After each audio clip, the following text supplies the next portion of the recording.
कि आप तो वैसे भी इस्लामाबाद में हैं, पिंडी के नज़दीक हैं, तो आपको पता होगा कि वहाँ पे क्या हुआ। ये सिर्फ चाय की प्याली में तूफ़ान है कि जी इतने एक ही दिन में पुलिस और इंतज़ामिया और इधर उधर इतने बड़े तबादले, और अगर मैं गलत नहीं हूँ तो ये मेरे ख्याल 3 साल बाद शायद तबादले हुए हैं। तो ये चल क्या रहा है कि बस चाय की प्याली में तूफ़ान हमने उठाया हुआ है? बहुत शुक्रिया। बेसिकली तो जैसे आपने खुद ही कहा 3 साल हो गए थे, और तीन साल में जो गुफ्तगू इस्लामाबाद पिंडी में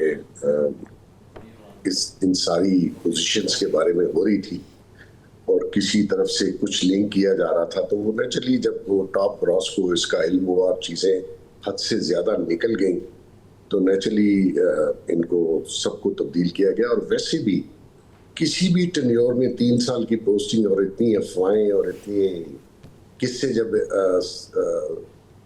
आम हो जाए और हर बंदे की जुबान पे हो, तो नेचुरली उसका जो एक्शन है वो रिएक्शन में बदल जाता है।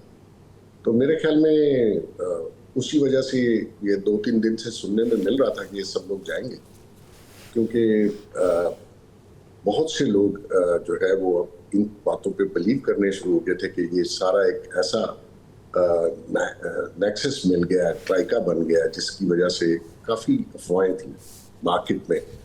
तो मेरे ख्याल में वो एक्शन ठीक हुआ है, वो चेंज होना बनता था। इतना अरसा आप किसी भी ज़िले में इस तरीके की एक्टिविटीज़ नहीं कर सकते। तो शिकायत थी बेग साहब, यानी इनके हवाले से, क्योंकि अब तो जब उनको तब्दील किया गया तो अब तो बहुत सी बातें सोशल मीडिया पे हो रही हैं, लेकिन उससे पहले नहीं। यानी मैं डीसी साहब से लेके सीपीओ तक और बाकी लोगों की भी जो हैं, तो क्या इसके हवाले से पहले वहाँ के हलकों में क्या बातें होती थी?